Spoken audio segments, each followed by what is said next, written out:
प्रसंग कहता है भगवान को कुछ अर्पित करना है तो अपनी जवानी अर्पित कर दो।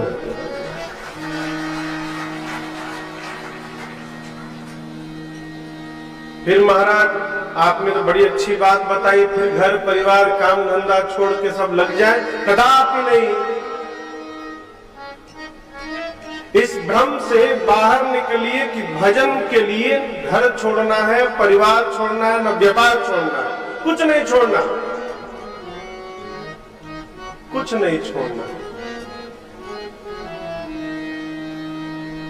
छोड़ने से कुछ छूटता है क्या हो? छोड़ने से कुछ छूटता है। बड़े अच्छे साधक है, प्रातः स्मरणीय पूज्य श्री पथिक जी महाराज कहते थे, पथिक के प्रवचन को सुनकर तुम बैरागी मत बनना, घर परिवार मत छोड़ना। तुम होते कौन हो छोड़ने वाले हैं? जिनको जिनको तुम अपना मान कर बैठे हो, ये सब तुमको एक दिन छोड़ के चले जाएंगे। तुम कौन हो? दांतों को अपना मानते हो ना, रोज रगड़ते हो, गंदे ना हो जाए, एक दिन दांत साथ छोड़ देंगे, ये आंखें साथ छोड़ के चली जाएंगी, कान साथ छोड़ देंगे। तुम मत छोड़ो, तुम तो केवल बैठकर ये देखो कि तुमको कौन छोड़ता है और कब छोड़ता है। तुम मत छोड़ो। देखिए, मैं बैरागी नहीं हूं, न मैं ज्ञानी हूं, मुझे वैराग्य की कथा नहीं आती, समझ में नहीं आती, गाऊंगा क्या, दूर की ऊंची क्लास है। हम लोग तो मॉन्टेसरी में पढ़ने वाले बालक हैं, ऊंची क्लास है। एक बात स्पष्ट समझ कर रखिए, भजन के लिए कुछ नहीं छोड़ना। एक हम लोग गीत गाते हैं, यमन,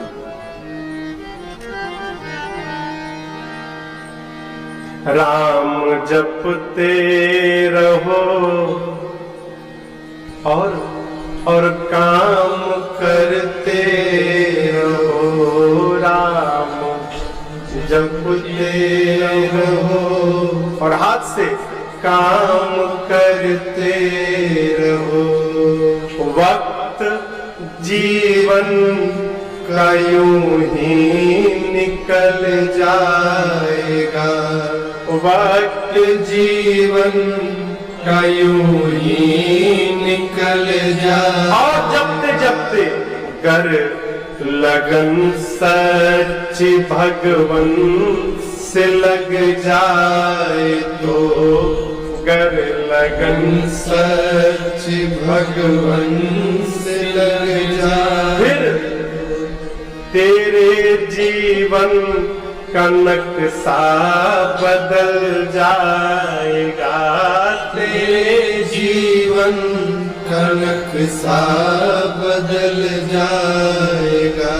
कुछ नहीं करना। आपको बतावे, उत्तरकांड में, मानस के उत्तरकांड में पूज्यपाद गोस्वामी तुलसीदास जी महाराज सूत्र दिए, कहते हैं, अरे यही कलिकाल न साधन दूजा, जोग यज्ञ जप तप व्रत पूजा। कहते हैं पूज्यपाद गोस्वामी तुलसीदास जी, इस कलिकाल में, कलयुग में जोग यज्ञ जप तप व्रत पूजा, इन सब साधनों से भगवान तो मिलेंगे, लेकिन कलयुग के जीव की बस की बात नहीं है।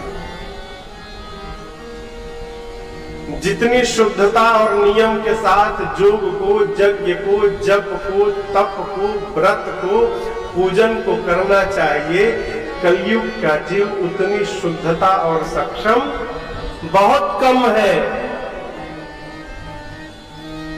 बहुत कम है। फिर उपाय महाराज गोस्वामी जी ने बड़ा सरल उपाय निकाला, कहे बस 3 काम साध लो। 3 काम क्या? राम ही सुमेरिय गाय राम ही, और संतत सुनिया राम गुण ग्राम ही।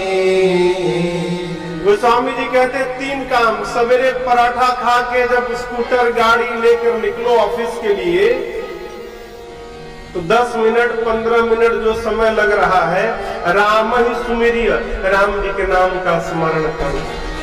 कौन कठिन है वो? मैं कल परसों गया था लंगड़े वाली चौकी वाले महाराज जी के पास, परसों गया था। स्वामी जी ने बड़ी अच्छी बात बोली, कहे बेटा केवल भगवान का स्मरण करना है, काम सब करना है संसार का, कुछ नहीं छोड़ना। स्त्री मटका 5 मटका लेकर जाती है कुएं पर पानी भरने के लिए, पानी भरती है, मटका के ऊपर मटका, मटके के ऊपर मटका, मटके के ऊपर मटका, सिर पे 5 मटका लेकर चलती है, और सखी से बात भी करती है, हंसी मजाक भी करती है, उसको धक्का भी मारती है, सब करती है, लेकिन उसका ध्यान मटके पे लगा रहता है, कहीं मटका न गिर जाए। जिस प्रकार सब कुछ करते हुए उसका ध्यान मटके पर लगा है, उसी प्रकार तू संसार का सब व्यवहार करता रह, लेकिन अपना ध्यान भगवान में लगा के रख, तेरा सब काम पूरा हो जाएगा। अयोध्या कांड क्या है? तप की कथा है, तप की कथा। एक बात कहे, जीवन में आराम से कुछ प्राप्त हो ना, प्रणाम करके भाग लो। आराम से कुछ मिल रहा हो, प्रणाम करके भाग लीजिए। क्यों? आराम से जो प्राप्त होगा माई बाप समाप्त कर देगा। आराम से कुछ न मिले। बिना पसीना बहे यदि रोटी पेट में जाए तो बीमार करेगा। बिना पसीना बहे रोटी पेट में जाए बीमार करेगा। बिना कुछ किए कुछ लेना नहीं चाहिए। अयोध्या कांड, हमारे महाराज जी कहा करते, बेटा पिता की संपत्ति को पुत्र तभी संभाल सकता है जब पुत्र के जीवन में पिता के जीवन इतनी तपस्या होगी, नहीं तो संपत्ति रुकने वाली नहीं। पिता के जाने के बाद धीरे धीरे संपदा भी चली जाए। एक बड़ी कड़वी बात, आप चाहते हैं कि आपके बाद आपकी बनी रहे, अपने बच्चों को थोड़ा तप में लगाइए, आराम से नहीं हो। क्यों? आराम से सब कुछ मिल जाता है ना, उसका फिर मोल नहीं रहता। मैं बार बार एक कथा सुनाता हूं। एक पिता बहुत चिंतित था अपने बच्चे को लेकर, आलसी था बेटा, 1 नंबर का, कुछ नहीं करता था। एक दिन बोला बेटे से, तू जा, आज यदि कमा कर नहीं आया ना तो शाम को तेरा पांव तोड़ दूंगा मारकर। गया माँ के पास, लगा रोने। माँ को दया आई, कमरे में छिपा के माँ ने रखा और शाम को 10 रुपए का नोट निकाल कर दे दिया। पीछे के रास्ते से निकाला, गया गांव घूम घूम के आके, और शाम को पिताजी को, पिताजी 10 रुपया कमाया। वाह बेटा, बहुत सुंदर, जा कुएं में डाल दे। गया, मुड़ के कुएं में फेंक के चला आया। बाप बोला कमा के नहीं लाया है, माँ ने दिया होगा। अच्छा कोई बात नहीं। 2 दिन बाद उसकी माँ को मैके भेजा। अब बाप बेटा और उसकी एक बहन ससुराल से आई थी, 3 लोग बच गए थे। 2-3 दिन बाद फिर बोला, आज फिर कमा के ला, नहीं लाया तो पांव तोड़ूंगा शाम को। अब क्या करे, माँ तो है नहीं। तो बहन के पास गया, लगा रोने, बहन को भी दे आई, छिपा के रखा। शाम को बहन ने भी 10 रुपया पकड़ाया। गया बाहर से घूम घाम के आया, झूठे पसीना पोंछ के, पिताजी 10 रुपया। अरे बाप बेटा फिर कमा लिया, कुएं में डाल दे। गया कुएं में फेंक के चला गया। आज फिर नहीं कमाया है। बहन को अगले दिन विदा किया ससुराल, अब बच गए बाप बेटा दो ही। 2 दिन बाद फिर कहा, आज यदि फिर कमा के नहीं लाया तो मां भी नहीं है कि छुड़ाएगी तेरी। वो घंटों रोया, वो अब क्या करे, घंटों रोया, उपाय नहीं सूझा। गया बस स्टेशन और जाकर एक बस रुकी, एक सेठ जी उतरे, बड़ा सूटकेस लेके, सूटकेस उठाया, कुछ आता तो था नहीं उसको, सूटकेस उठाया, पीठ पर पहुंचाया, पीठ टूट गई उसकी, इतना दर्द। 5 रुपया मिला, 5 रुपया एकदम बांध के लाया था, लाया टेढ़ा होके, पिताजी 5 रुपए कमाया हो। पिता बोले वाह बेटा जा कुएं में डाल दे। पिताजी को पटक के चढ़ गया, कुएं में डाल दे, 5 रुपया कमाने मेरा पीठ टूट गया, कुएं में डाल दे। पिता ने बच्चे को गले से लगा लिया, कहा लाला 10 रुपया अधिक की 5 रुपए। बोले पिताजी 10 रुपए, तू 10 फेंक दिया लेकिन 5 नहीं फेंका। बच्चा मौन। पिता ने कहा लाला उस 10 रुपए को पाने में तेरा पसीना नहीं निकला था, इसलिए तुझे उसका मोल नहीं पता। इस 5 रुपए को तूने भार उठाकर कमाया है, तो इस 5 रुपए का तुझे दर्द पता चला आज। ये कथा मुझे बहुत अच्छी लगती है। आराम से कुछ न मिले। मैं छिंदवाड़ा कथा करके अगले दिन बिलासपुर कथा थी, तो रात को 12:30 बजे हम लोग नागपुर स्टेशन पे ट्रेन के लिए बैठे थे। वो जो स्टेशन पे नहीं होते बैठने वाले, इधर भी लोग बैठते, तो मैं बैठा था चुपचाप, भैया लोग खड़े थे। मेरे पीछे एक माता जी, उनकी बेटी और उनका बेटा, तो उनकी बेटी उठ के आई, तो कथा देखती होंगी टीवी में, प्रसन्न भैया। माँ भी कथा देखती थी, आके बैठ गए, प्रणाम धन प्रणाम भैया। बेटा आया, 28 साल का बेटा, सिर पे चिड़िया का घोंसला बनाया था। वो बाल का क्या होता है, ऐसे से खड़ा करके चिड़िया का घोंसला बनाया था सिर पे, यहाँ दाढ़ी थी, यहाँ पे बकरी की जैसे होती है ना, सब बना उना के आया। मां के पांव एक नहीं थे, नकली पांव थे। मां ने कहा कि महाराज जी इसको थोड़ा आशीर्वाद दीजिए, ये कुछ करता नहीं है। और कितना उम्र है, 28 साल। उन्हें घर का खर्च, तो बोली महाराज जी मैं चलाती हूँ ना। तो मुझे हंसी आ गई। कहां से, क्यों महाराज जी? क्योंकि आप करने दोगे तब न करेगा। आराम से किसी को रोटी मिलेगी तो कौन करेगा वो काम? धक्का मार के बाहर निकालो, कल खुद पैसा लेके आएगा। तो बहन ने कहा ठीक बोले महाराज जी, ये गोद में लेके बैठी रहती है, उसको भेजती नहीं कहीं बाहर कुछ करने के लिए।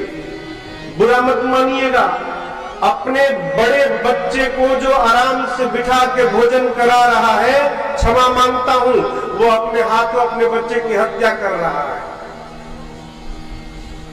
आराम से कुछ न मिले हो, बिना तपे कुछ न मिले।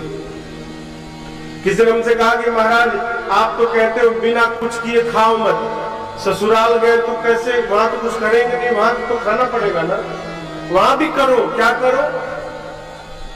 किसने कहा वहां क्या करेंगे महाराज? बाथरूम में नहाने जाते हैं ना, दरवाजा बंद करके बाथरूम का टाइल्स साफ कर दो हाथ से। गलत थोड़ी कह रहा हूं। यदि आपकी निष्ठा है कि हम बिना कुछ किए खाते नहीं है, तो बाथरूम उनका साफ करो, टाइल्स रगड़ दो, फिर रोटी खाओ। क्यों? आप हंसी मत, इससे आपको आत्म संतुष्टि और आपका आत्मबल बढ़ेगा, अपना आत्मबल बढ़ेगा। हो इंसान नहीं लड़ता, उसके भीतर का आत्मबल लड़ता है। आराम से।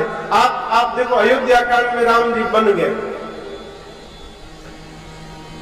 मैं ये सब क्यों कह रहा था, अब जो कहने जा रहा हूं इसकी भूमिका थी सब। राम जी बन गए, क्यों गए? कैकेयी जी ने भेजा, भ्रम से बाहर निकलिए। कैकेयी जी ने राम जी को वन नहीं भेजा। किसकी क्षमता को राम को वन भेज दे? राम जी स्वयं बन जाना चाहते थे। जीवन में भूल कर भी मां कैकेयी पर कभी अपराध मत लगाइएगा। मां का कोई अपराध नहीं हो है। आपको एक बतावे बात, कौशल्या ने केवल राम को जन्म दिया था, लेकिन कैकेयी ने 14 साल के लिए वन भेजकर राम नहीं मर्यादा पुरुषोत्तम राम को जन्म दे दिया। राम बन न जाते न तो मर्यादा पुरुषोत्तम न कहलाते। बचपन में ही राम ने मां से वरदान मांगा था, मां पिताजी जब मेरे लिए राज सत्ता की तैयारी करें ना, आप मेरे लिए वनवास मांग लेना। मां उसी समय मां कहीं, लाला यदि मैं वनवास मांगूंगी तो महाराज नहीं रहेंगे, भरत मुझे मां नहीं कहेगा। लेकिन कोई बात नहीं, यदि कैकेयी के समाप्त होने से राम का कार्य पूर्ण होने वाला है तो मैं एक जन्म नहीं अपने आप को हजारों जन्म समाप्त करने को प्रस्तुत हो रहा हूं। मां ने किया, भूल कर भी। राम जी बन क्यों जाना चाहे? पिताजी मुझे राजा बनाना चाहते हैं। मैंने जीवन में अभी कोई तप नहीं किया है। जब तक तप नहीं करूंगा तब तक उस सत्ता को संभालने के अधिकारी कैसे बनूंगा? हमारे दिल्ली के एक कवि हैं, वो जो महाराज श्री के साथ में था तो एक बार मिले थे। उन्होंने एक बड़ी छोटी कविता सुनाई और उस कविता में मनुष्य का पूरा जीवन चक्र समाहित है। कहते हैं महाराज, जो तपेगा वो गलेगा,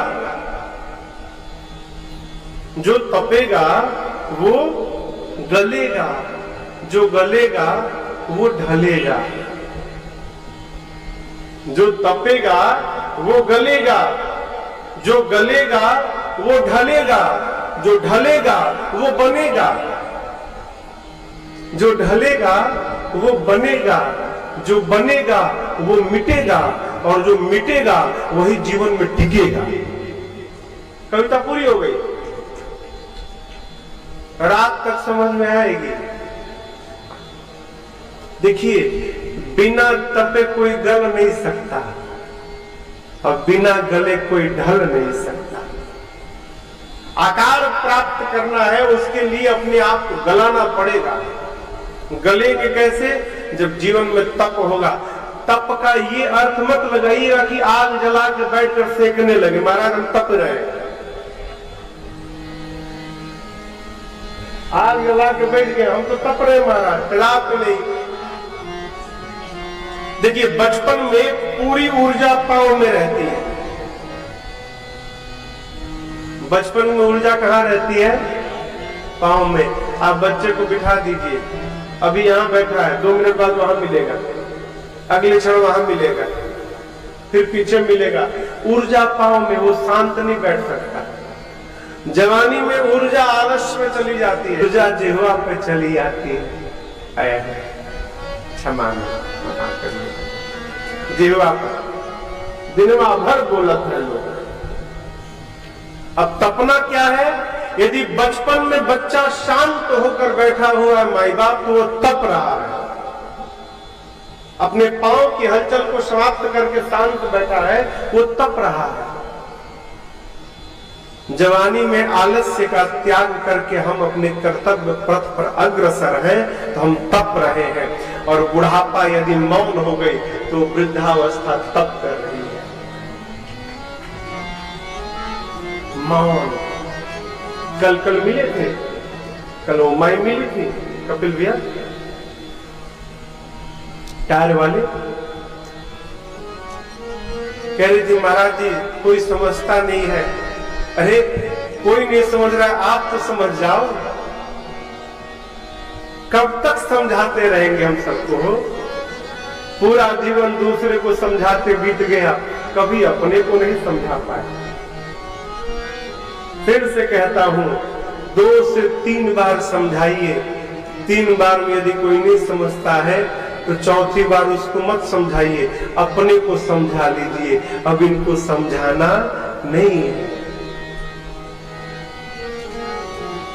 भगवान न बना जाए हो रामनिवास भैया, भगवान न बना जाए। हम सबको ठीक करेंगे, सब मिलके आपको ठीक कर देंगे। तो भगवान स्वयं रचना बनाए। आपको प्रारंभ की कथा में ले चलूं, अयोध्या कांड की। पूज्यपाद गोस्वामी तुलसीदास जी ने 3 श्लोक लिखे। पहले श्लोक में भूत भावन भगवान शिव की वंदना की। देखिए शंकर भगवान की वंदना क्यों किए गोस्वामी जी? प्रारंभ में जो आपसे मैं कह रहा था, भजन करते रहिए, व्यवहार करते रहिए, सब फटफट शांत हो जाएगा।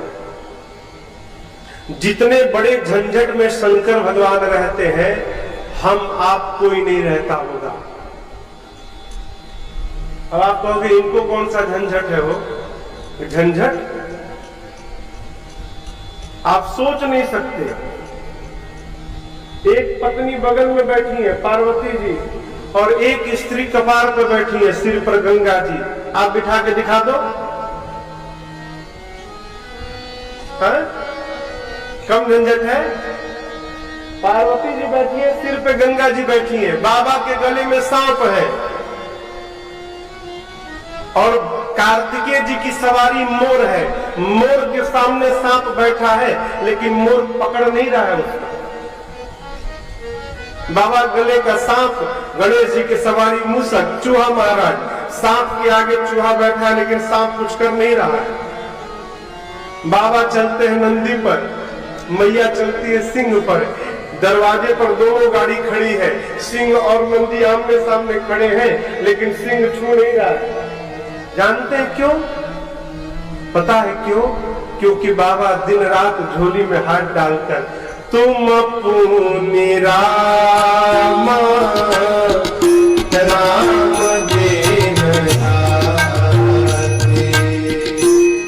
तुम पुनि राम राम देन आते, सागर जपहु अनंग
परिवार को लेकर राम राम राम राम राम राम राम राम जपते हैं।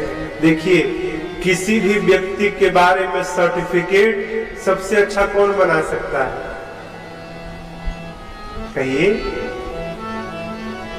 आपके विषय में सबसे अच्छा कौन बता सकता है? पत्नी।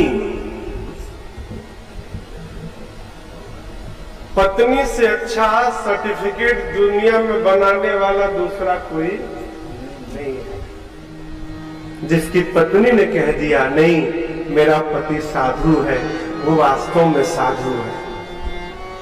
बाबा का सर्टिफिकेट किसने बनाया? मेरी मां पार्वती ने कहा, आप तुम पुनि राम राम दिन राती, सादर जपहु अनंगा राती। हे बाबा, आप तो दिन रात आदर पूर्वक राम राम जपते हैं, ऐसा मैंने देखा है। अब मैया गोस्वामी जी कहते हो तो बाबा जपते हैं, और आप भवानी मंगल भावना मंगलहारी, उमा सहित जही जपत पुरारी। आपको बतावे, पूरा का पूरा परिवार मिलकर भजन करता है। उस भजन का प्रभाव एक दूसरे के विरोधी रहने के बाद भी विरोध छोड़कर और सब प्रेम पूर्वक जीवन का निर्वाह कर रहे हैं। ये भजन हमारे आपके जीवन में आ गया न हो तो हमारे घर से भी खटपट समाप्त हो जाएगा। भजन आवे, इसका परिणाम देखिए, आपको कोई देवता नहीं मिलेंगे जिनका पूरा परिवार पूजा जाता हो। इस परिवार को छोड़कर धरती पर कोई परिवार नहीं है जिसका पूरा परिवार पूजा जाए। बाबा की पूजा, मैया की पूजा, गंगा की पूजा, चंद्रमा की पूजा, सांप की पूजा, आप बताओ, मूसक की पूजा, मोर की पूजा, बैल की पूजा, सिंह की पूजा, सबकी पूजा होती है। क्यों? पूरा परिवार मिलकर भजन करता है, इसलिए पूजा होती है। आपको बतावें, सही दिशा देने वाला अगर होगा ना, सही दिशा देने वाला अगर होगा तो जीवन की दशा बदलने में देरी नहीं होगी। यहां से दिशा मिलती है बाबा को देखकर। इसलिए गोस्वामी जी ने पहले श्लोक में बाबा का वंदन किया, दूसरे में भगवान के मुख की वंदना की। कौन सा मुख? रात में सुने कि राजा बनना है, प्रसन्न नहीं भय, सुबह सुने राजा नहीं वन में जाना है, सुन के दुखी नहीं भय है। उस भगवान के मुख की मैं बारंबार वंदना करता हूं। तीसरे श्लोक में मेरे पीछे जो स्वरूप है ना, इसकी वंदना की। नीलांबुज श्यामल कोमलांगम सीता समारोपित पाणौ महाशायक चारु चापम नमामि रामं रघुवंशनाथ। नीले अंबुज के समान जिनका श्याम वर्ण है, पीतांबर धारण करके मां जानकी सुशोभित है वामांग में, जिनके हाथ में धनुष बाण है, रघुवंश के नाथ भगवान राम को मैं बारंबार प्रणाम करता हूं। 3 श्लोक के बाद गोस्वामी जी ने दोहा लिखा। धरती पर ऐसा कोई हिंदू नहीं होगा जिसको ये दोहा याद न हो। क्या कहे गोस्वामी जी? कहते हैं, श्री गुरु चरण सरोज निज मन मुकुर सुधार, बरनौ रघुबर विमल जस, जो दायक फल कुछ बात गोस्वामी जी अपने गुरुदेव भगवान के चरण रथ से मन रूपी दर्पण को साफ करके कथा प्रारंभ की। भगवान विवाह करके आए हैं, बड़ा आनंद चल रहा है? लोग नित्य मनाते हैं, अब तो विवाह हो गया। अब यदि महाराज राम जी को युवराज बना देना तो बड़ा आनंद हो जाएगा। आपको बतावें, एक दिन चक्रवर्ती जी महाराज सभा में बैठे थे, उनको ऐसा लगा कि सिर पे जो मुकुट है ना टेढ़ा हो गया है, तो दर्पण लेके मुकुट को सम किए, और जैसे सम किए ना, उसके पूर्व दिखाई पड़ा कि कान के पास के जो केश है ना, ये श्वेत हो गए हैं। श्रवण समीप भये शीत। महाराज ध्यान से देखने लगे, कान के पास के केश श्वेत है। किसके पास है? कान के पास। वो श्वेत केश महाराज के कान में प्रवेश करके जोर जोर से बोल रहे हैं, महाराज हम लोगों ने तो रंग बदल लिया, आप अपना रंग कब बदलेंगे? समय आ गया। ये मुकुट आपके मस्तक पर टेढ़ा हो रहा है, अर्थात अब इसको योग्य सिर चाहिए, आप राम को युवराज बनाइए। महाराज के मन में आया, क्या पता शरीर रहे न रहे। तुरंत गए गुरुदेव भगवान के चरणों में जाकर साष्टांग दंडवत किया। महाराज ने कहा, गुरुजी आज मुझे जो कुछ भी प्राप्त हुआ है ना, सब आपकी कृपा प्रसादी है गुरुदेव।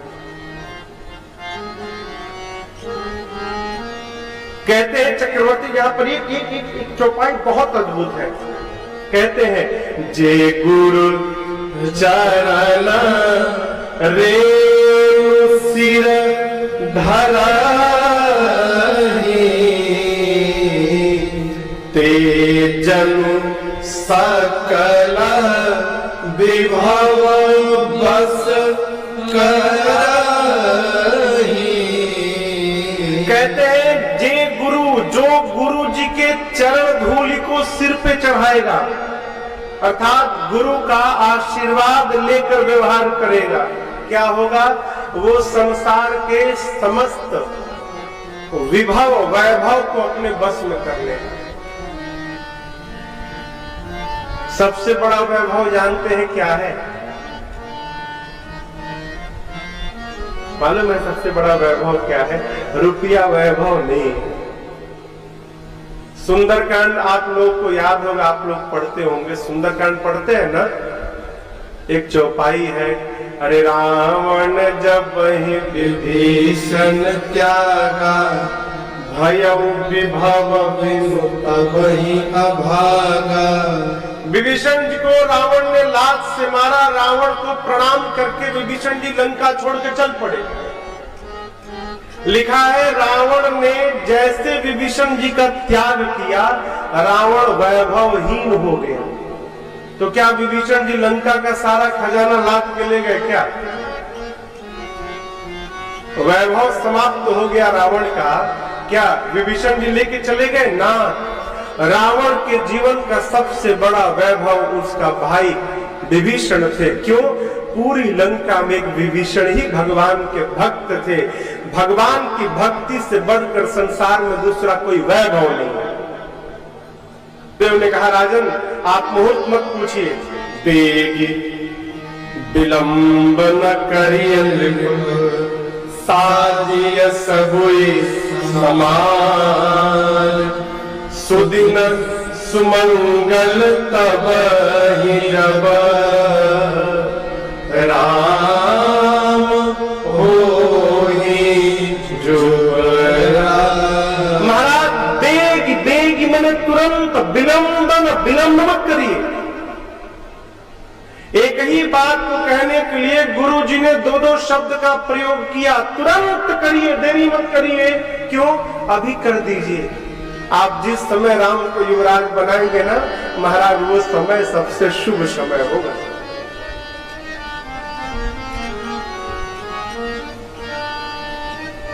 लिखा बदलता है का हो, कर्म का लेखा बदलने वाला नहीं है। महाराज ने कहा, गुरुजी तो ठीक ही कह रहे हैं, अब मैं आज नहीं, अब इतना भया तो एक रात और बिता दूं।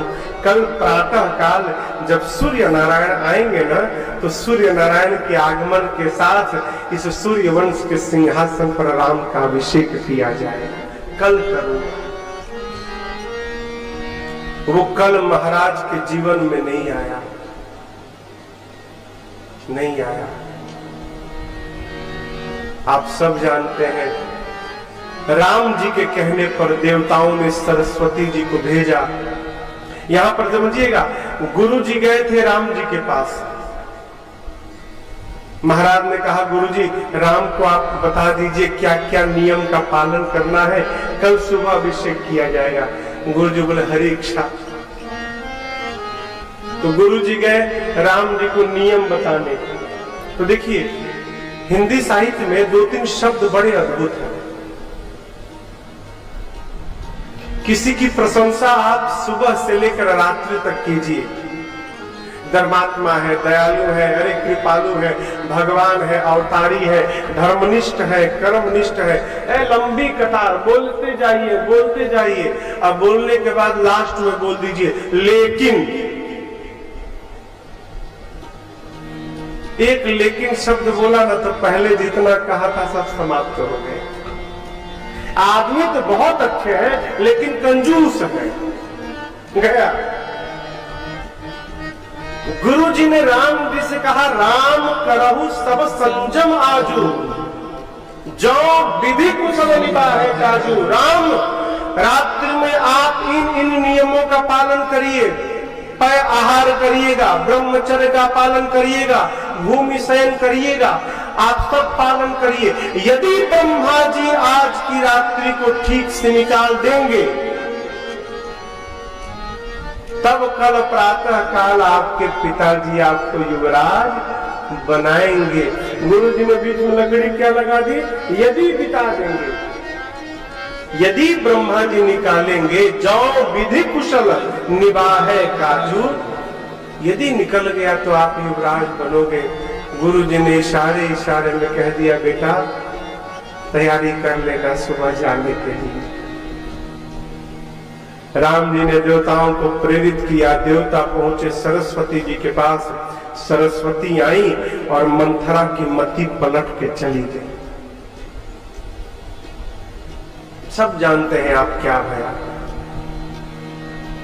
राम जी की इच्छा से, मंथरा के कहने पर मेरी मां कैकेयी ने चक्रवर्ती जी से 2 वरदान मांगे। राम के स्थान पर अपने पुत्र भरत के लिए राज सत्ता और राम जी के लिए 14 वर्ष का वनवास। है महाराज निढाल हो गए हो। जैसे वृद्ध गजराज सिंह की दहाड़ को सुनकर कांप उठता है, वो कैकेयी मां के वचनों को सुनकर महाराज कांप उठे। बोले, कैकेयी राम तो अपने शत्रु के भी प्रतिकूल नहीं जाता है, आज अपने मां के प्रतिकूल कैसे हो गया कि उसकी मां उसको वन में भेजने लगी। कैकेयी, राम चला जाएगा ना तो मैं मर जाऊंगा। यहाँ पर देखिए मां थोड़ी और कठोर हुई, कहीं महाराज मरना तो तय है, मरना तय है, राम बन गया आप मरेंगे, मुझे कलंक होगा, और कल सूर्योदय तक यदि राम बन न गया तो मैं मरूंगी और आपको कलंक होगा। हो तो प्रात मुनि वेश धरी, जौन राम बन जाहि, मोर मरण राउर अजस नृप समुझिय मन माहि। जाएगा राम तो आप मरोगे, मुझे कलंक लगेगा, न गया तो मैं मरूंगी, आपको कलंक। पर प्रभु मैं नहीं चाहती कि मेरा धर्मात्मा पति के जीवन में कोई कलंक लगे। मुझे कलंक लगेगा, मैं घर के भीतर जी लूंगी, मेरे पति को बाहर रहना है। कलंक का जीवन लेकर मेरा पति बाहर कैसे मुख दिखाएगा? कलंक के जीवन से मृत्यु को गले लगा लेना बेहतर है। महाराज समझ गए कि यही चाहती है। सुमंत जी राम जी को बुला कर आए हैं। कैकेयी जी ने राम जी को सब बताया। महाराज को समझाकर राम जी पहुंचे मां कौशल्या जी के पास। मां ने देखा, मां को नहीं मालूम कौशल्या जी को। मां देखी, लगी नाचने, लाला नहाया नहीं तू, आओ कुछ मीठा पानी पियो, फिर शीघ्र स्नान करके जाओ, पिताजी राह देख रहे होंगे। राम जी ने माँ को संभाला और कहा, माँ आपको पता नहीं, रात भर में ना पिताजी ने धर्म का विचार कर लिया। क्या किया राम? राम जी बोले, माँ मैं बड़ा बेटा हूं ना, तो बड़े बेटे को राम पिताजी ने बड़ा राजा बनाया, अब भरत छोटा है तो उसे छोटा राजा बना दिया। अब आप दर्शन करिए, राम जी की भाषा को सुनिए। राम जी ये नहीं कहते कि मुझे जंगल भेज दिया, क्या कहते हैं? पिता दीन मोहि कानन राजो,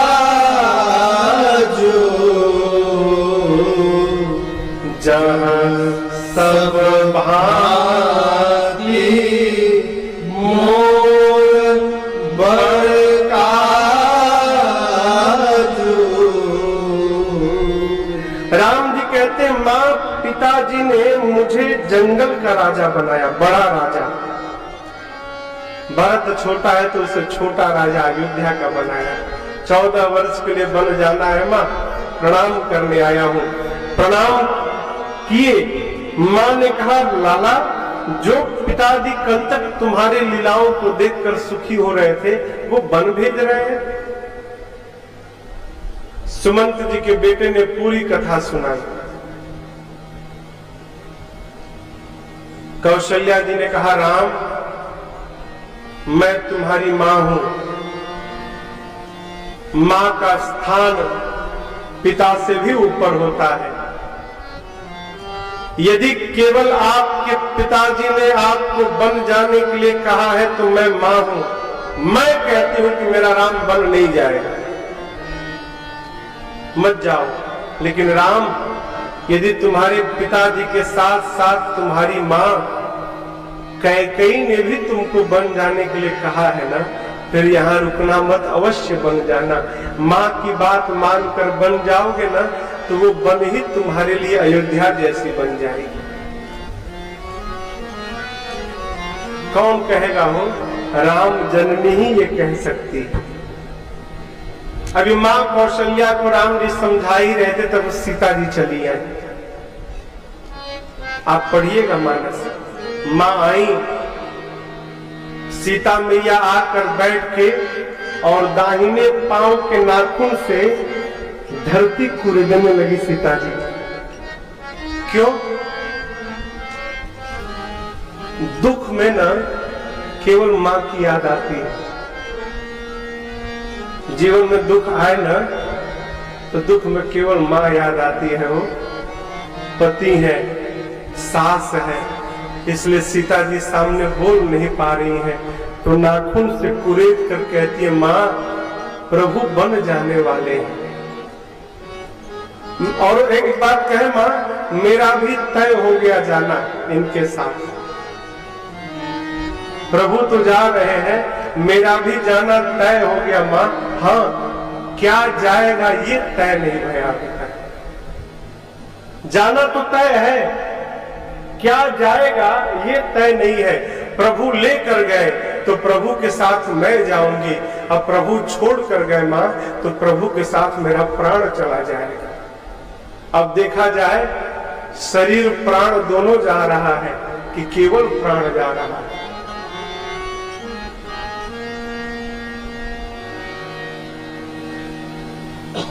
कौशल्या जी ने कहा, राम ये वही सीता है जिन्होंने आज तक कठोर धरा पर पांव नहीं रखा। राम ये वही सीता है जो आज तक कभी दीपक के बाती को भी नहीं टारी है। आपके साथ बन जाना चाहती है। क्या कहूं, राम जी ने सीता मैया को बहुत समझाया, सीते वन बड़ा भयानक है, ऐसा है वैसा है, हिंसक पशु है, कंकड़ीले मार्ग है, झाड़ियां हैं, आप बन के योग्य नहीं हो सीता। जैसे राम जी ने ये कहा कि सीता आप बन के योग्य नहीं हो। मां सिर नीचे झुकाई थी, मां ने सिर ऊपर करके भगवान को देखा, कहा प्रभु मैं बन के योग्य नहीं हूं, आप बन के योग्य है क्या? आप बन के योग्य है प्रभु?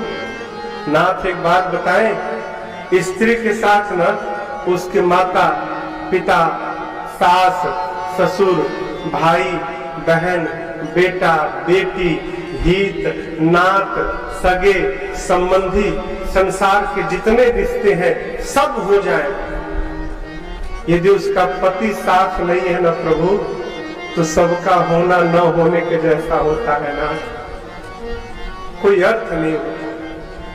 प्रभु जिस प्रकार ना जल के बिना नदी का कोई अर्थ नहीं है, प्राण के बिना शरीर का कोई मोल नहीं है प्रभु, उसी प्रकार पति के बिना पत्नी का कोई अर्थ नहीं है नाथ। मैं आपके साथ वन में रहूंगी तो लगेगा कि महल में बैठी हूँ, आपके बिना महल में रहूंगी तो महल वन से अधिक भयानक लगेगा। माँ के इन वचनों को सुनकर प्रभु ने सीता मैया को भी आदेश दे दिया, आप भी चलो साथ। तब तक लक्ष्मण जी चले आए, आके प्रणाम करके बैठ गए। अब देखे भैया हमको क्या कहते हैं, साथ में ले जाएंगे कि यहीं रख देंगे हमको। राम जी ने कहा भाई भरत भी नहीं है, पिताजी देखो मूर्छित पड़े हैं, मैं जा रहा हूं, प्रजा अनाथ हो जाएगी, तुम यहां पर रह के राजपाट संभालो। लक्ष्मण जी बोले प्रभु मान सरोवर के हंस के सिर पे मंदराचल रखना चाहते हैं आप, इस दूध मुहे बच्चे को इतना बड़ा भार, मेरे दूध के दांत भी नहीं गिरे हैं अभी। राम जी बोले दूध के दांत नहीं गिरे, परसों तो जनकपुर में बहुत ललकार रहे थे आप कि ब्रह्मांड उठा दूंगा, फोड़ दूंगा, तोड़ दूंगा, ये कर दूंगा, वो कर दूंगा। लक्ष्मण जी बोले भैया उस समय पता नहीं था कि मैं छोटा बच्चा हूं। तो बोले पता कब चला? लक्ष्मण जी बोले आपने धनुष तोड़ा और धनुष टूटने के बाद जब परशुराम जी आए थे और मेरी उनसे वार्ता हो रही थी, परशुराम जी फरसा लेके मुझे मारने के लिए दौड़े थे, तब आपने ही उनसे कहा था कि अरे किसको मारने जा रहे हैं? लक्ष्मण को। अभी लक्ष्मण दूध हुआ बच्चा है, इसके दूध के दांत भी नहीं गिरे। तब मुझे पता चला मैं इतना छोटा बच्चा, प्रभु आप इतना बड़ा भार मेरे ऊपर रखना चाहते हैं ना। प्रभु मैं संसार में ना आपको छोड़कर किसी को नहीं जानता, मेरे आप ही माता है, आप ही पिता है, आप ही भाई है, आप ही गुरु है, आप ही सखा है, संसार के जितने नाते राग हो सब आपसे मेरे हैं, मैं आपके बिना जी नहीं पाऊंगा प्रभु। राम जी ने कहा ऐसी बात भाई जाओ जाओ मां से विदा मांगकर तुरंत आओ। कौन मां से? सुमित्रा मैया से। लक्ष्मण जी जाने लगे, सोचने लगे यदि मां से अनुमति मांगू और मां ने मना कर दिया फिर जा नहीं पाऊंगा। एक काम करता हूं, मां से अनुमति नहीं मांगता हूं, मां को सूचना दे देता हूं। पूछना और बताना दोनों में बड़ा अंतर है। पूछने पर जो आज्ञा होगी उसका पालन करना पड़ेगा और बताने पर आज्ञा नहीं होगी। लक्ष्मण जी गए सुमित्रा मैया के पास, सुमित्रा जी को कुछ मालूम नहीं था, गए प्रणाम किए और प्रणाम करके बोले माँ राम भैया 14 साल के लिए वन जा रहे हैं, मैं भी भैया के साथ वन में जा रहा हूं, प्रणाम बोल के चल पड़े। माँ ने कहा इधर आओ इधर आओ। क्या बोले? राम वन जा रहे हैं। हाँ माँ। बोले गलत बात, नहीं हो सकता, सत्य में जा रहे हैं माँ। वो झूठ बोल रहा है तू। माँ सत्य में जा रहे हैं भैया वन में। मां ने कहा लाला राम कभी अयोध्या का त्याग कर ही नहीं सकता। आपको मालूम है सूर्य किधर निकलते हैं, कौन सी दिशा में? जोर से कहिए और जोर से कहिए। सूर्य किस दिशा में निकलते हैं? गलत है। सूर्य पूरब में नहीं निकलते, सूर्य जिधर निकलते हैं उसको पूरब कहा जाता है। कल सूरज उधर निकल जाएंगे ना तो कल वो पूरब हो जाएगा। पूरब से सूर्य नहीं है, सूर्य से पूरब है। सुमित्रा मां कहती है राम कभी अयोध्या का त्याग नहीं कर सकते। क्यों? अयोध्या से राम नहीं है, राम से अयोध्या है। राम यदि वन में जाके रहेगा लक्ष्मण तो कल से वो जंगल अयोध्या कहलाएगी और राम के बिना अयोध्या जंगल से भी बियर हो जाएगा। राम कभी अयोध्या का त्याग नहीं कर सकता। अवध तहां जहां राम निवास। जाओ लक्ष्मण, लेकिन एक बात कहें हम, लक्ष्मण आज के बाद ना मैं तुम्हारी मां नहीं रही। लक्ष्मण जी पांव पकड़ के लगे रोने, मां छोड़ के जा रहा हूं तो मां कहने का भी अधिकार छीन रही हो। मैं सत्य में लक्ष्मण आज के बाद मैं तुम्हारी मां नहीं। राम लक्ष्मण जी बोले मां फिर मेरी मां कौन? तब सुमित्रा जी ने संबंध बनाया, तात तुम्हारी मातु बैरे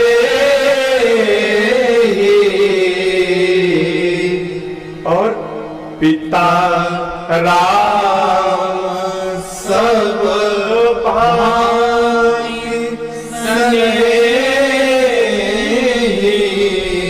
लक्ष्मण लाला आज के बाद सीता तुम्हारी मां और राम तुम्हारे पिता हैं। एक बात कहे लक्ष्मण, अरे तूने तो मेरे कोख को धन्य कर दिया लक्ष्मण। लाला जिस मां का बेटा राम का भक्त निकल जाए संसार में उससे अधिक भाग्यशाली दूसरी कोई मां नहीं होती। पुत्रवती जुवती जग सोई, रघुपति भगत जास सुत होई। जाओ जाकर अपने माता पिता की सेवा करना, लेकिन याद रखना सपने में भी हमको याद मत करना। क्या कहा? सपने में भी हमको याद मत करना। अब देखिए लक्ष्मण जी सोचने लगे जगह का तो भरोसा है, लेकिन सपने का किसको भरोसा हो कि हमको ये सपना देखना है ये नहीं देखना, किसी का बस है क्या? मां ने कहा कि स्वप्न में भी याद मत करना। क्यों? जब तुम हम लोगों को याद करोगे तो दुख पहुंचेगा, और दुख पहुंचेगा तो तुम्हारी माता पिता की सेवा में विघ्न आ जाएगा। हम नहीं चाहते कि राम सीता की सेवा में कोई विघ्न आए, याद मत करना। लक्ष्मण जी सोचे मां ने कहा सपने में भी याद मत करना। यदि सोने पर याद आ गई तो वचन झूठा हो जाएगा। आज लक्ष्मण जी ने वचन ले लिया, आज के बाद 14 साल में सोऊंगा ही नहीं। धरती पर मानस को छोड़कर कोई दूसरा उदाहरण नहीं मिलेगा आपको जहां एक भाई अपने भाई के लिए 14 साल के लिए निद्रा का त्याग कर दिया। लक्ष्मण जी 14 साल नहीं सोए, दिन रात जगे। अभी परसों चर्चा हो रही थी भैया से, शक्तिमान लक्ष्मण जी को कोई शक्ति वक्ति नहीं लगी, सब नाटक था। राम जी के आगे कौन शक्ति हो? राम जी के आगे शक्ति लगेगी, और राम जी चाहेंगे तो लक्ष्मण जी नहीं उठेंगे। राम जी देखे कि मेरा भाई 14 साल से जगा है, बहुत बढ़िया अवसर आया है, सबको सजीवन बूटी लाने में फंसाए रखो, इसी बहाने मेरे लक्ष्मण को एक रात सोने को तो मिल जाएगा, सोने दो इसको आराम से। राम जी ने रचना बना दी लक्ष्मण जी के विश्राम की। लक्ष्मण जी मां को प्रणाम करके आए हैं। प्रातः काल प्रभु मेरे सजीवन साज समाज सब, बनिता बंधु समेत बंद विप्र गुरु चरण प्रभु, चले करी सबही अचेत। वलकल वनवासी वस्त्र धारण करके मैया भैया के साथ प्रभु श्री राम गुरुदेव को प्रणाम किए, ब्राह्मणों को वर्षासन दिए, याचकों को बुलाकर खूब दान दिए, और सबको प्रणाम करके अयोध्या से चल पड़े। राम जी चले तो पूरी अयोध्या चल पड़ी राम जी के पीछे। क्यों? अयोध्या में राम नहीं तो रहने का अर्थ क्या है? महाराज की मूर्छा खुली, सुमंत जी से बोले रथ लेकर जाओ, राम को बिठाना, 4 दिन वन दिखाकर वापस ले आना। लेकिन सुमंत, राम न आए ना तो सीता को लेके आना, और यदि तुम सीता को भी लेकर नहीं आओगे ना तो याद रखना तुम आओगे, मैं चला जाऊंगा। खाली हाथ आए तो तुम्हारे आने के साथ मेरा प्राण चला जाएगा। रथ लेकर सुमंत जी गए, पिता आज्ञा सुनकर प्रभु रथारूढ़ भय। चलते चलते पूरा समाज पहले दिन तमसा नदी के तट पर पहुंचा। प्रभु रात्रि विश्राम में है, पूरी अयोध्या की प्रजा विश्राम की है। भगवान सोचे अयोध्या के लोग इसी प्रकार चलेंगे तो पिताजी के वचन का निर्वाह कैसे करूंगा। माया को प्रेरित करके भगवान ने सबको सुला दिया और मध्य रात्रि में सुमंत जी से कहा, तात रथ के पहिए के चिन्ह को मिटाकर अभी चलिए। भगवान आगे बढ़े, अयोध्या वासियों को छोड़कर। दूसरे दिन के तीसरे पहर शाम को 3 बजे भगवान श्रृंगवेरपुर गंगा जी के तट पर पहुंचे हैं। आइए एक बार भाव और श्रद्धा के साथ बोलिए गंगा मैया की जय। निषाद राजगुरु के पास सूचना पहुंची, निषाद जी आए हैं उपहार लेकर। चरणों में दंडवत किए, प्रभु ने उठाकर हृदय से लगाया, मित्र बनाकर बगल के आसन पर बिठाया है। निषाद जी ने राम जी से कहा, प्रभु 14 साल आपको अयोध्या के बाहर रहना है ना, मेरे नगर में रहिए। राम जी बोले, मित्र मैं उदासीन व्रत लेकर आया हूं, विशेष उदासीन। मैं 14 साल न किसी गांव में जा सकता हूं, न किसी नगर में जा सकता हूं, और न ही किसी धातु को स्पर्श कर सकता हूं। निषाद जी सुने तो एक शीशम के वृक्ष के नीचे कुशा की चटाई बिछा दिए। रात्रि में कंद फूल लेकर प्रभु मैया के साथ वहीं विश्राम किए। निषाद जी ने अपने सेवकों को बुलाकर कहा, देखो पता चला है कल रात को तमसा तट पर अयोध्या वासियों को सोता छोड़ के चले आए। हम लोग सो गए और यहां से भी चले गए तो खड़े हो जाओ पहरे में। सब लोग पहरे में खड़े हो जाओ, रात में जाने नहीं देना है। सबको पहरे में लगाया निषाद जी ने। आए राम जी के पास, दूर लक्ष्मण जी विरासन लगा के बैठे थे पहरे में। निषाद जी ने राम जी को कुशा की चटाई पर सोते देखा, न लगे रोने लगे। कैकेयी जी ने बहुत बुरा किया, जिस राम जी के जीवन में सुख का समय आया उनको दुख दे दिया। यह एक सूत्र याद रखिएगा, कहे जिनके साथ जीना मरना है ना, जिनके साथ जीना मरना है, उनके बारे में कोई गलत बात कहने आए ना तो पहले टोक दीजिए, सावधान दोबारा बोलना मत हमसे। संबंध यदि आप बना के रखना चाहते हैं तो निंदा सुनने से बचिए। यदि आप सुनना प्रारंभ कर दिए तो क्षमा करिएगा, आपके संबंध को टूटने से कोई बचाने वाला नहीं। सुनने से गलत बात भी 100 बार कह दी जाए ना तो 100 बार के बाद सत्य दिखाई पड़ता है। झूठ 100 बार कहा जाए तो 100 बार वो सत्य दिखाई पड़ता है, होता नहीं है लेकिन दिखता है। हाँ ठीक बोले, हमको भी लग रहा है। लक्ष्मण जी बैठे हैं, निषाद जी कैकेयी मैया को भला बुरा बोलने लगे। लक्ष्मण जी सुने, बोले बाहर का आदमी, इसकी हिम्मत कैसे हुई मेरी माँ के बारे में बोलने की। बोले इधर आओ, इधर आओ, बुला के बिठाए। क्यों रो रहे हो? निषाद जी बोले राम जी को बड़ा कष्ट है। लक्ष्मण जी बोले जिसको कष्ट होता है उसको नींद आती है क्या? बोले नहीं आती। बोले राम जी तो चकाचक सो रहे हैं। आप देखो ये तो सो रहे हैं, इनको कहां कष्ट है। और निषाद जी, आपने कहा कि मेरी मां कैकेयी ने राम जी को दुख दिया। आपको पता है सुख दुख कौन देता है? बोले नहीं मालूम। नहीं मालूम तो क्यों बोलते हो? संसार में कोई किसी को न सुख देता है न कोई किसी को दुख देता है।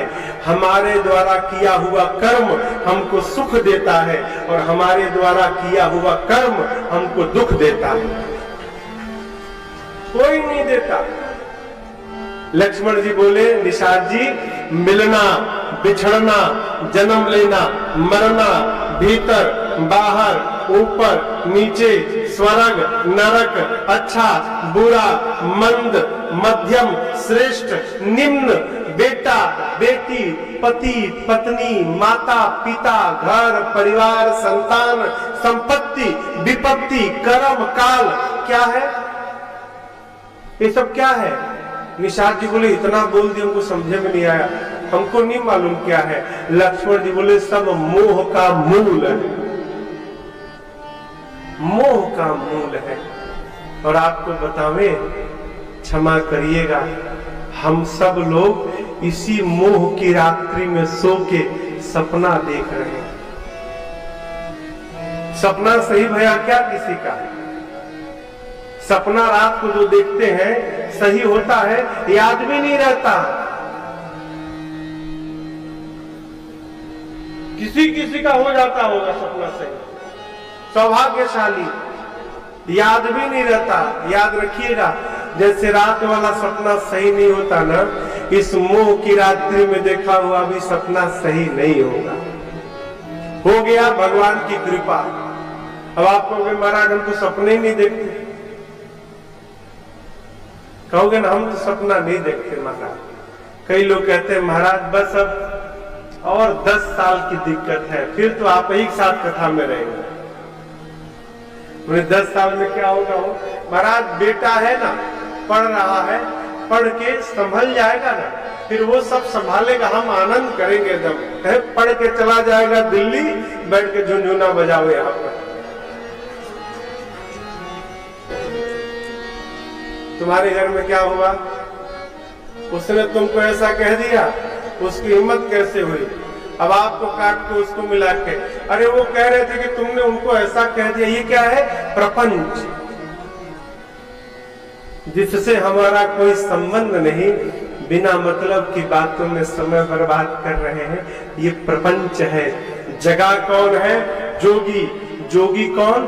जो व्यापार करता है, नौकरी करता है और धर्म पूर्वक जो धन आता है उसका दशांश निकाल के उस दशांश से परमार्थ करता है और परिवार का पोषण करता है। जगत के प्रपंच से अपने को बचा के रखा है। जो ऐसा कर रहा है निषाद जी, वो जोगी है। और जो जोगी है, इस मोह की रात्रि में वही जगा हुआ है। इस कथा के मुख्य यजमान भोलानाथ जी हैं। कल की परसों मेरे से चर्चा कर रहे थे, मैं चुपचाप सुन रहा था इनकी बात, लेकिन बड़ी अच्छी बात जो ये कर रहे हैं, यही जोगी का काम है। बोले महाराज घर में जन्मदिन होता है ना, तो हम लोग केक नहीं काटते हैं, बच्चों के स्कूल में चले जाते हैं और गरीब बच्चे हैं ना, तो वहां जितने बच्चे सबके लिए स्कूल बैग ले लेते हैं, सबके लिए चॉकलेट ले लेते हैं, उन सबके साथ जन्मदिन मनाते हैं। ये क्या है? परमार्थ है। अपने लिए तो सब सोचते हैं, वो अपने लिए पशु भी अपनी पेट की चिंता करता है। यदि हम भी वही कर रहे हैं, सिकंदर गया अमर होने,